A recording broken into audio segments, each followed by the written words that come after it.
Okay, we have the fairings pulled off, and you can see the tensioner, chain tensioner right here. You got the 2 bolts you need to remove, and it'll come out. You need to set your engine to top dead center. You can remove this access cover right here with a flathead screwdriver. And don't worry about any oil coming out. The oil's down in the oil pan. Just pull this off.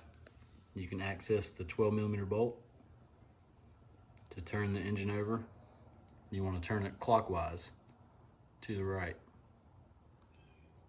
Okay, looking on the case here, you can see it's split. There's a line right there.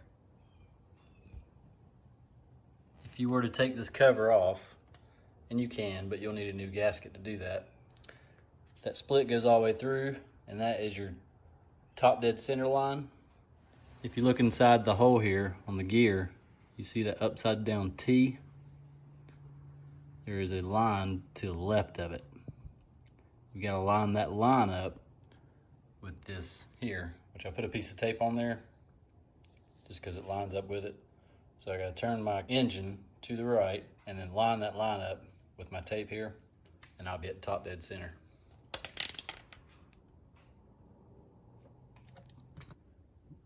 Now looking into the hole, you can see the T with the line above it. It's lined up with my tape, so I'm at top dead center. The 2 bolts on your tensioner are 5mm. Just want to break those loose.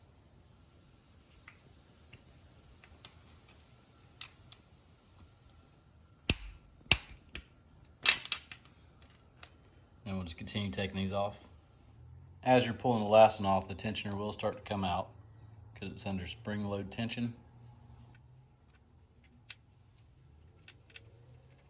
And the reason you want to set your engine to top dead center is so the chain will not jump a tooth and have your timing off. This hose here is going to get in the way. Just push it down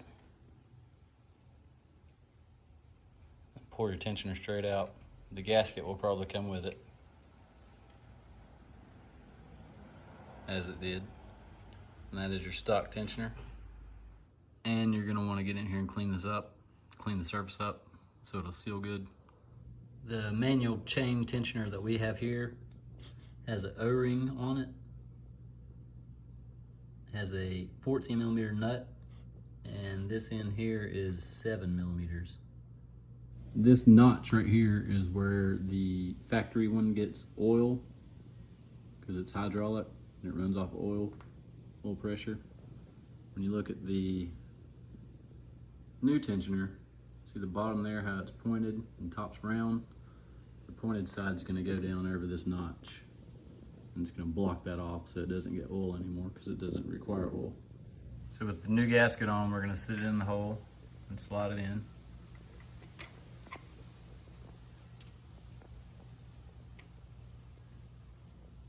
And then we'll use our factory bolts.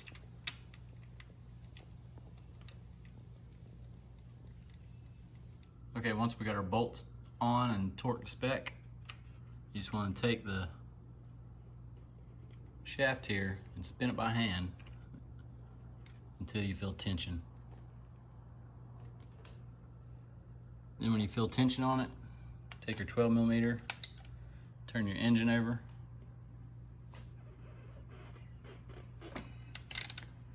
and just keep checking, keep turning by hand.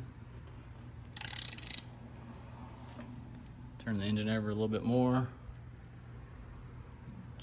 Just keep checking this way. Keep going full revolution.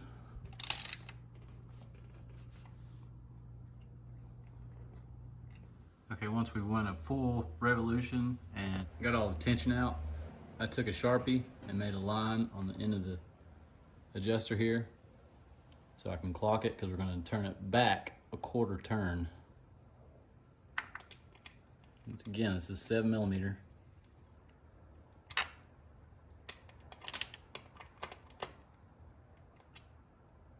So we turned it back a 1/4 turn, and then we'll go ahead and tighten up the nut.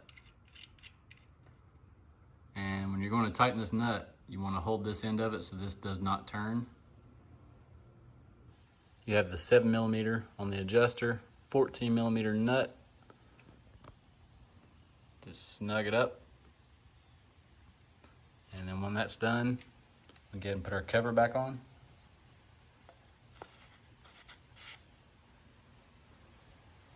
Make sure the O-ring's on there still and clean all the surfaces off.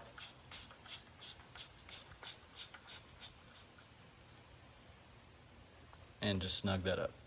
Okay, I have loosened the nut up, and I'm going to start the bike so you can hear what it sounds like when it's too loose. And then I'm going to turn the adjuster in. I'm going to turn it in and out so you can hear the difference. You don't want to do this with it being too loose and not enough tension in there, because it could jump a tooth and destroy your engine. So make sure it's turned in all the way. Start the bike up. But right after you start the bike up, immediately grab the adjuster again so it does not back out on you. Okay,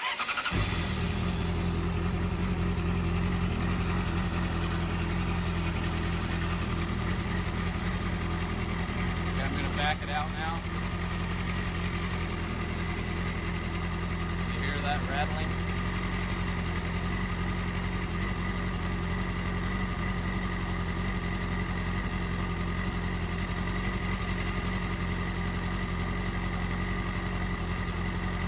Turn it in by hand and then back it off a quarter turn. Now we'll go ahead and lock the nut down and we'll be good to go. The O-ring's still on here, which keeps the nut from backing out. Make sure you keep a check on this. Make sure this nut does not come loose and back out on you.